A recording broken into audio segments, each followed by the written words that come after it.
Hi, my name is Zacharias, and my YouTube set is a mess.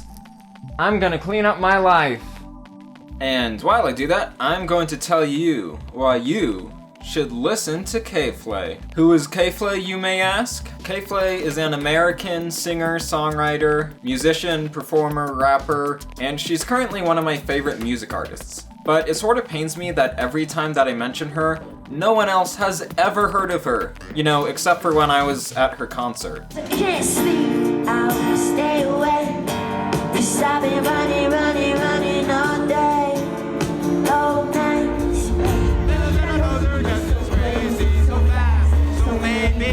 Yeah, so the music was so loud that I didn't realize that my screaming, singing voice would end up being audible in those videos.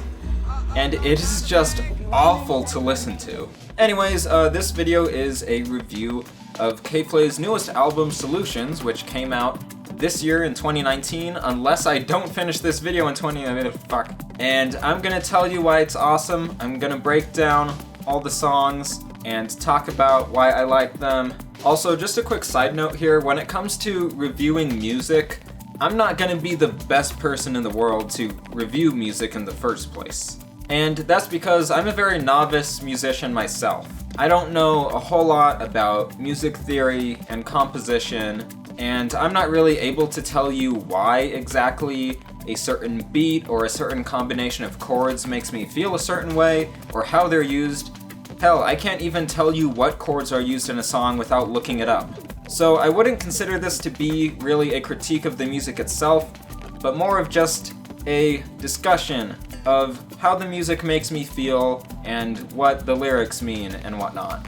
And by the way, I did go to K.Flay's concert in Denver in October of last year. I went with my sister, and we discovered one of her openers for the first time, Maeson. His music was absolutely incredible, and we became huge fans of him, like, instantly. But on to Solutions. I'm just gonna talk about the songs in order while you watch me clean, because I know that's what you're all here for. You all wanna watch me clean. Alright, let's jump in and hope this shit doesn't get a copyright notice.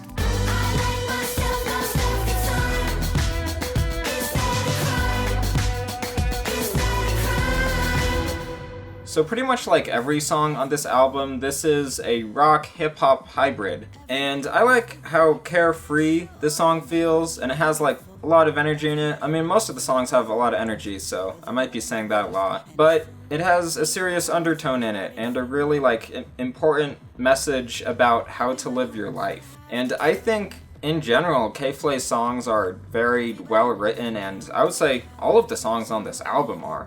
This song specifically talks about how most people seek out the acceptance of other people, and they want their lives to feel important and meaningful. People want to be remembered, they want to be liked, they want to stand out, they don't want to be like everyone else in this endless cycle of life and death where ultimately everyone is forgotten.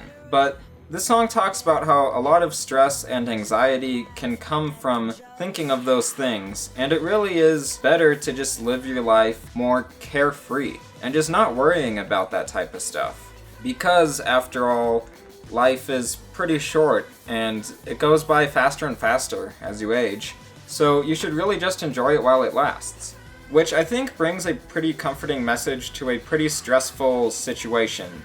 That being the fact that your existence is finite. And the song is saying that people who put in too much worrying and, effort really into worrying about this, they miss out on the best parts of life because they're too focused on trying to live a good life, which is like a weird paradox. But then in the bridge of this song, K.Flay also talks about the fact that she doesn't like herself all of the time because she's not a perfect human being just like everyone else. Isolate myself till I'm too proud to ask for help when life gets hard.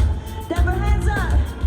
But it's really not a bad thing to like yourself. In fact, it's something that everyone should do, is like themselves and not judge themselves too harshly, because that just makes life unenjoyable. And you sort of just gotta live it and have fun with it and stop worrying about all the heavy shit that weighs down your mind. You give me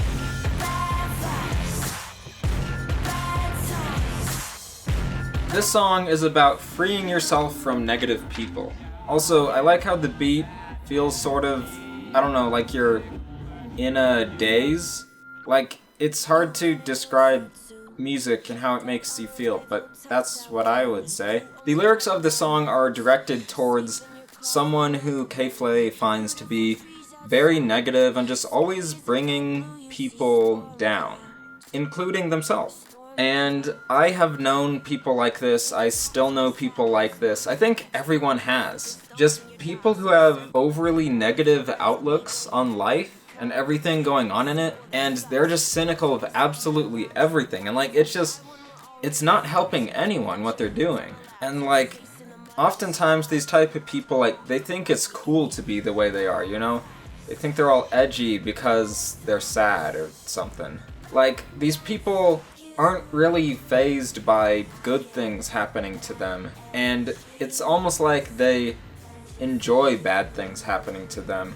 Although, of course, they don't really enjoy that. It's usually just a defense mechanism or whatever. Or like, even when good things happen, they see them as bad things somehow. One of the lines that I really like in this song is, you're the sequel that sucks. I just think it's really funny, and it's clever. And it totally fits with that type of person, you know? You're like a sequel that was really disappointing. And this type of person tries to sort of stop other people from having fun, you know? They try to criticize them when they're just doing something that brings joy to them. And like, okay, yeah, this song is, in a way, it's sort of about internet trolls. But it's not just that, because there's certain people who, even when they're not on the internet, can be like that. But yeah, K.Flay goes on to say, like, you can't drag me down, and that she's going to stay positive and try to not be involved with negative people like this, which I think is a good thing. If there are people in your life who are just like negative influences, you shouldn't be around them. And I know sometimes it's not possible to not be around them, so if you have to be around them, you know, like if they're your family or something, then you just have to figure out how to live with them and how to be around them less. And that's tricky. I don't think this song was written about a family member, most likely, but yeah. Yeah, I just wanna let them know this baby don't cry.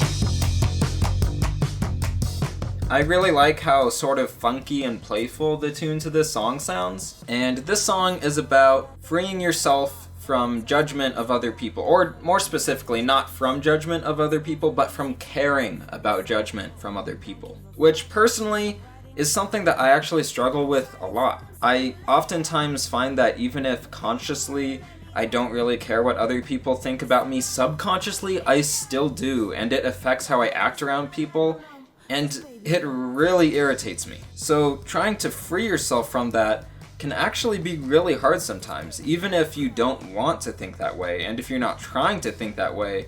I feel like oftentimes, well, I don't necessarily want to speak for everyone, but my brain tends to think this way anyways, even, you know, if I'm not trying to. So you sort of have to actively combat this and go out of your way to not care about what other people think. But if you do that too much, then you're caring about how much you don't care about how other people think, and it makes you actually care about how other people think. So it's another paradoxical thing. It's really weird. So really this song is about freeing yourself from your own judgment. Because if you're worried about doing something or saying something in front of other people, your judgment of how you think you are going to be judged is keeping you from just doing what you want to do or saying what you want to say and, you know, being happy. Because it's literally not other people's judgment that is stopping you, it's you judging yourself based on how you think other people will judge you negatively. So I very much like the theme of this song, saying that, you know, you just shouldn't give a fuck and just live your life, be you, don't care what other people think. And I feel like just saying that out loud, it sounds really cheesy and typical, but the way that this song portrays that feeling is really well done. Nobody tells you when you're just a kid that the results change. You gotta lose to win. Also, the 3 songs in this album so far, the messages of the songs and the themes in them, they are quite cohesive, and they really work together as an album. I would say that about all of the songs on the album, but specifically with these 3 that I've talked about so far. You know, they're all about trying to be positive and not caring about what other people will think of you, basically. They're pretty much all about figuring out how to live life in a way that will make you truly happy, and actually happy, and not living life to please other people, which I feel is a big core theme of K.Flay as an artist. And I think she has a way of figuring out how to put to words certain feelings that I just don't hear being sung about or rapped about in music very frequently. I wanna be your sister.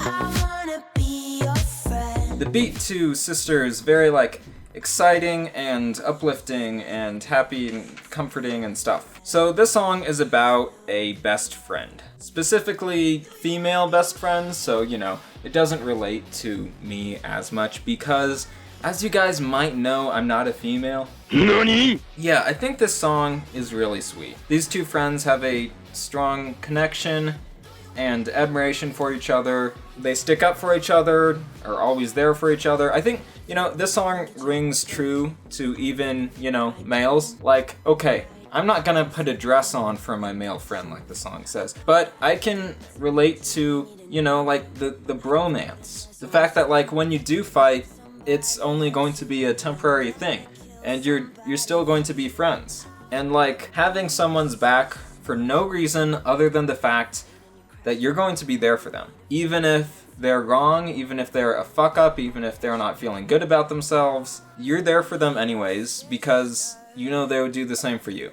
Do you wanna be mine? It's different and it's working. Oh, you make me nervous. Oh, you make me nervous. So this is a love song, and the song is very vulnerable and honest and uplifting. It's very slow, it's very intimate and romantic and hopeful, but with some nervous worry mixed in there too.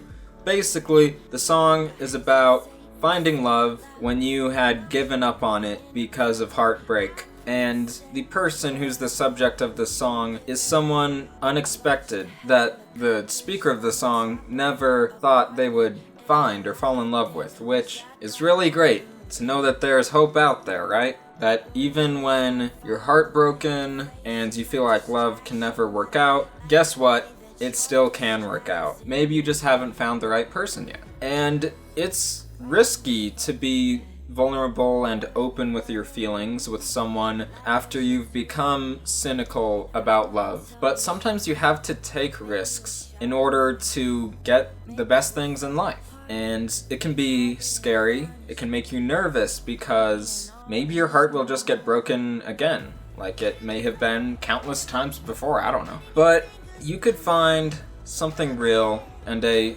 relationship that really works for you. This song really captures the feeling of, being nervous when you meet someone new like that who you fall in love with. Oh, you make me nervous. Hey guys, how's it going? This is the Pyro Gunner, and welcome to Infamous Second Age Power Ideas number 666. What in the fuck? What in the fuck? What in the fuck? What in the fuck?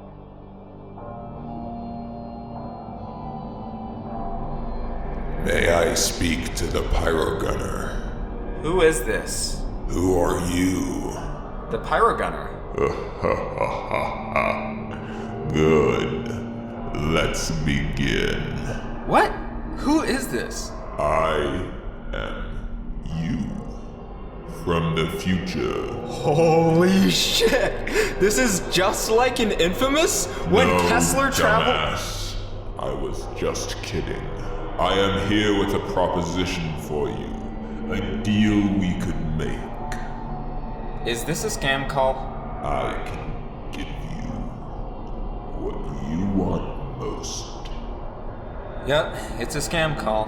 Before you hang up this phone, remember how you got it. I didn't. I just kinda noticed it Yes. sitting on my desk. What do you want most?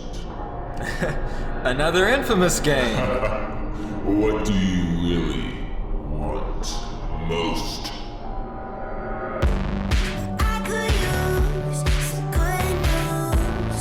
Blue jeans, green lights, bright views. So, if I had to choose a least favorite song on this album, it would probably be Good News. But I do think the song is actually quite clever after analyzing it and really thinking about it. The beat of the song during the verses, I feel, is kind of bland, but during the chorus, it gets more exciting, and then in the bridge, it's really great, as well as, I guess I would say, the rhyme structure. I don't know too much about like the structure of lyrics and stuff, but it just builds in intensity and gets really fast during the bridge and the final chorus of the song. I sort of feel like this song uses the sort of mundane, more boring sounding beat during the verses to good effect, actually, because the verses mostly talk about bad news. This song is about pessimistic people, and it's also about like the actual news. Like, if you turn on the news, a lot of things that you're gonna hear are bad news. Sometimes that's just the way that the world is, and sometimes news channels like to focus on bad news and bad things and, violent crime because, it's more exciting or whatever to talk about murders than it would be something positive, and thus maybe they get more viewership from it. But the song isn't really about whether or not the news is bad. It's more about the feeling of just being sick of always hearing pessimism, and you're really aching to hear something good for once. Overall, this album is very optimistic, and I like that. I would consider myself to be an optimist most of the time. But yeah, the bridge of this song, I really, really fucking love it. And she keeps on singing the bridge mixed in during the last chorus, which is awesome how the energy in this song builds, because it starts out very low energy and blah, and I think that sort of fits in with the theme, what's trying to be said. Start things over. You are my ice cream. You make my brain freeze. So this song is really interesting because it's the only song on the album that doesn't have a solution to the problem that it's talking about. Or at the very least, the solution isn't obvious or directly talked about in the song. I think clearly the solution to the problem in this song is K.Flay needs to stop dating this person because the relationship is already over and things just aren't working out. But she never talks about the solution in the song. Is that a bad thing? No, I don't think that's a bad thing at all. In fact, this is one of my favorite songs on the album, and this song is really, really weird, and I love it. Why is this song so weird? It's because of the dissonance between the music and the lyrics. The music to this song is very, energetic, sort of, fun rock, I would say. It's a very positive sounding song, yet the lyrics are talking about something very negative and saddening. She still loves this person, but this person doesn't love her anymore, and that's very depressing to think about. Yet the music in the song has this cute little chorus of You are my ice cream. You make my brain freeze. which is the cutest little saying, way that she could say this. But something that I really love in the song is right after those lines in the chorus, the music just goes crazy, and something's not actually right. It's almost like the dissonance in this song means that the lyrics are what this person is feeling on the inside, but they aren't showing it on the outside. They're acting like everything is cool and normal and good and happy on the outside, yet for that small moment, there's that break in the person where there's just the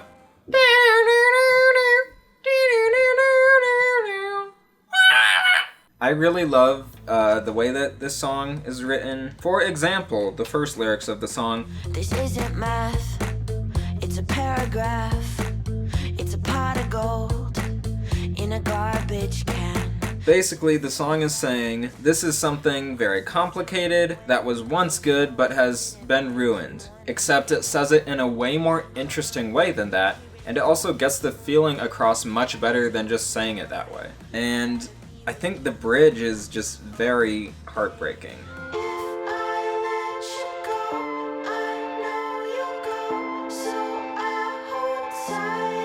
Just the idea that the only thing even keeping them together is her, you know, is that he doesn't even really love her anymore, yet he's deciding to still be with her just because she loves him. Like, that's such a shitty thing to do to a person, but, you know, I think it is realistic that that happens frequently. Speaking of which, that just made me think of the fantastic movie Midsommar.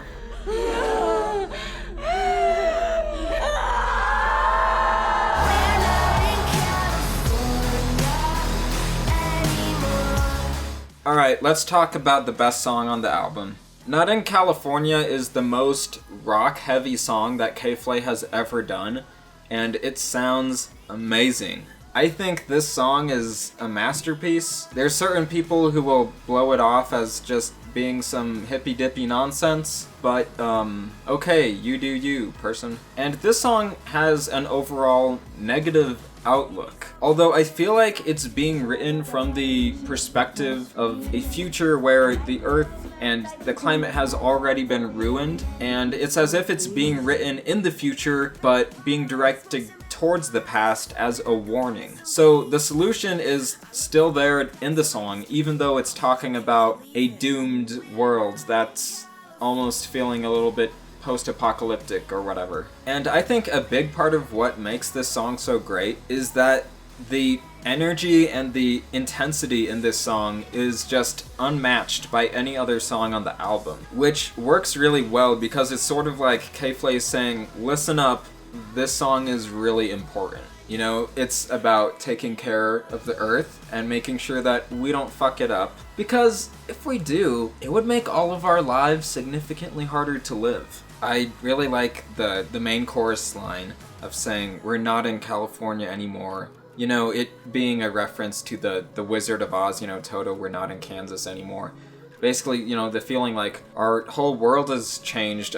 K.Flay lives in California, so that's why it's California in the song, but, you know, California is also known for having quite beautiful nature, and what I think is a really good point that is made in the song is the reason why the people in this song let the world get so bad was because they were just too lazy and focused on other things such as entertainment or doing drugs. Basically focused on bringing pleasure to themselves in the short run while not thinking about the world itself in the long run. It's not that people want the world to end up badly, but by being lazy and not caring and not putting forth any effort to try to stop it from becoming ruined, that is the problem. And I really love how, before the first verse of the song, there's this little prelude that's the voice of a child. Is it a comfort or a curse? The knowledge that we could have avoided all this? And then later on in the bridge of the song, K.Flay talks about everyone wishing that they were a kid again so that they could go back in time and not fuck up the world so badly. And I bet if I ask everybody that I know, they'd want to be a kid again, so they could do it different. So I really like how it all blends together. I think every part of the song works together to support its theme, and I think it's a very important theme. Remember when the lights dim down, it's only the dark. Alright, Only the Dark. So, Only the Dark is not Only the Dark, but it's also the only song that K.Flay didn't play from Solutions at her concert. Oh well, I guess, you know, she got 9 out of 10 songs played there, which is better than most artists, so I will give her props for that. So, this song is sort of like a slow, almost creeping in its beat. It feels sort of like it's creeping up on you, but not in a scary way. The song is very comforting, and it's basically a lullaby. I really love the beat in the song. that plays throughout the whole thing. And if I had to say something I didn't quite like about this song as much, it's the more heavily electronic part that plays in the chorus. I just don't think it sounds as nice as this song could be.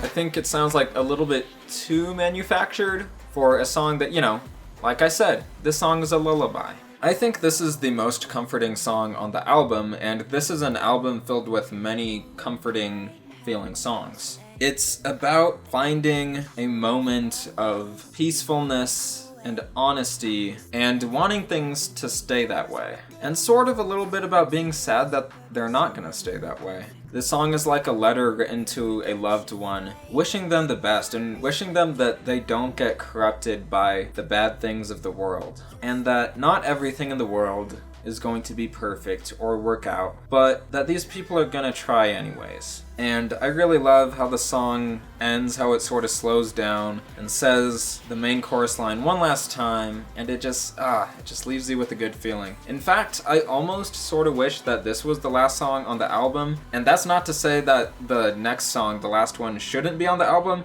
It's just to say, maybe if I were K.Flay, I would switch the order of the songs, just because I think Only the Dark would be a really nice ending to the album. But hey, it's her album, I'm not her, she can make it whatever she wants. It's only the dark. I don't wanna be like you, but either way, I got you in my DNA. Alright, last song, Dana. This song is very heartfelt and personal. Once again, it feels like a letter being written to someone. It's full of regret, but it also ends on a note of trying to make peace with that regret. And this is a very specific song. It's about her dad and her relationship with him even after he has passed away. Because there is literally a part of him in her, you know, DNA. That's kind of how being someone's father or someone's child works. And her dad had issues. She doesn't say exactly what the issues were in the song, but I'm guessing it has to do with drugs and alcohol and a tendency towards addiction being in Kristine's DNA. That's K.Flay's real name. And this tendency towards addiction has been passed down to her by her father. I mean, that's how I interpret the song. Maybe that's not what it actually is, so sorry if I got that wrong. But this song is about her anger towards the fact that she has tendencies to act like her father did in negative ways that he acted, and that she really doesn't want to make the same mistakes that he did, but she finds herself making them anyways. And she's very frustrated that she has tried so hard to learn from her father's mistakes and to be different, but it sort of didn't work. And something that I really love in the song is the evolution of the chorus and how the last chorus shares, you know, most of the same words as the other ones, but it switches things up so that there's resolution to the conflict of the song. Basically, it's about her making peace with the fact that her dad's issues are in her DNA, and guess what? Her dad didn't just transfer her his issues, he also transferred her the good sides of him too. And it's something that she can't change, having the tendencies that he had, but she has worked to overcome them, even if it took, you know, maybe a lot of effort and time to do so. And she finds some respect for her father in that she says, Now I'm the same age you were when you had me, and I'm not ready to be anybody's daddy. Showing that yes, he was a flawed person, but he was also a really strong person to be able to, you know, raise her even though he had these issues. And maybe that's just coming down to my interpretation of the song. I'm sure that the reality is quite different, but I think part of listening to music is figuring out what you think it means, and it's oftentimes not going to be exactly what the songwriter intended it to be, because songs can like mean something different to each person who listens to them, which is something that I think is so amazing about music, in a way that's mostly different from any other medium. Like, sure, with movies people can take away different things from them, but not in the same way that they can with music. Music is really different and personal and more subjective than movies or TV shows or video games or books are. And it has to do with the fact that it is music. And I think that's really interesting because, like I said at the start of this video, I don't think I'm the best at criticizing music and the building blocks of what actually makes music, you know? And I find it hard to describe how that stuff relates to why I like or dislike a song. But the thing about music is, like, you don't have to understand the building blocks of it to appreciate it and to like it, because everyone likes at least some kind of music. Anyways, I'll spare you my artsy-fartsy rambling or whatever. But yeah, I hope that you enjoyed watching me clean and talk about weird music that you've never heard about. So this is my set now. And I really like how it turned out, you know? It has a nice, warm, homey vibe to it. And I think it's gonna be fun having future videos take place here. And me swinging back and forth in my chair, probably exiting the frame on accident a little bit. What do you really want most? Okay, you got me. Nice prank, bro. This is not a scam or a prank. I could kill you like I just did that idiotic fan of yours, but you're more valuable. Ooh, spooky. I'll cut to the chase. For a long time you've chased after your heart's desire, and for a long time you failed. But you keep trying. I wonder why you all do that. Well, most of you. You're weak.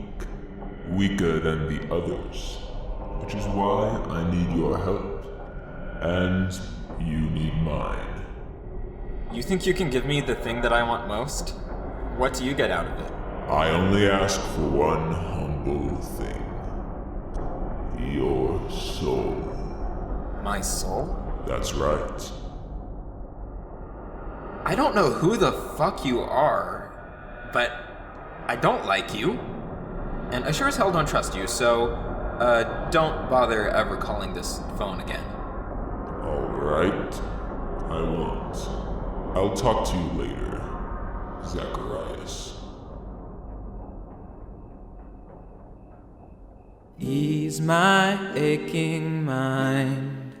It's only nature making things unwind. Still I wanna stay right here in the moment when nothing is broken and everything silent is suddenly spoken. And nobody has to change. So promise when you go, you'll sleep with the stars.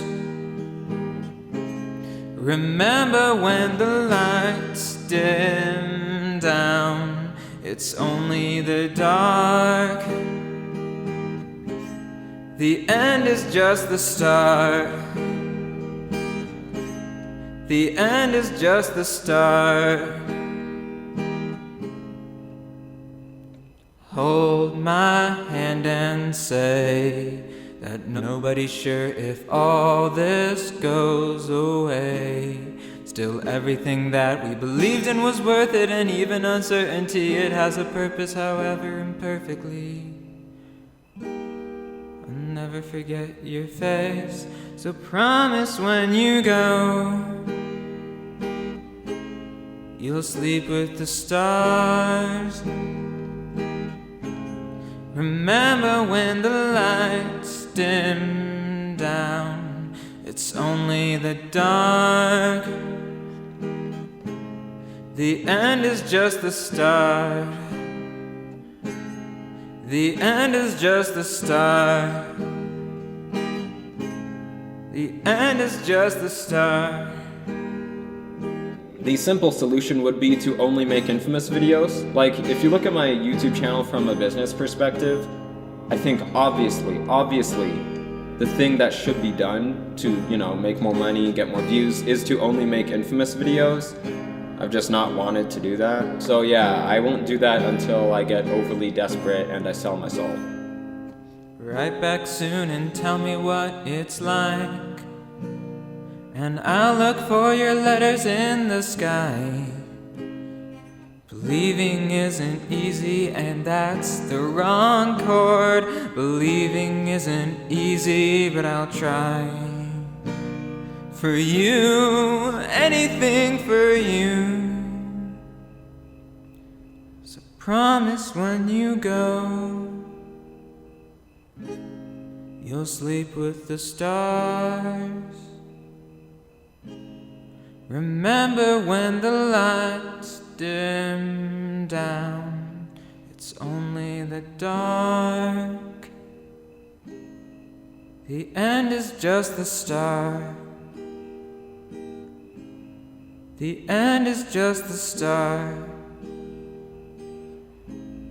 Remember when the lights dim down, it's only the dark.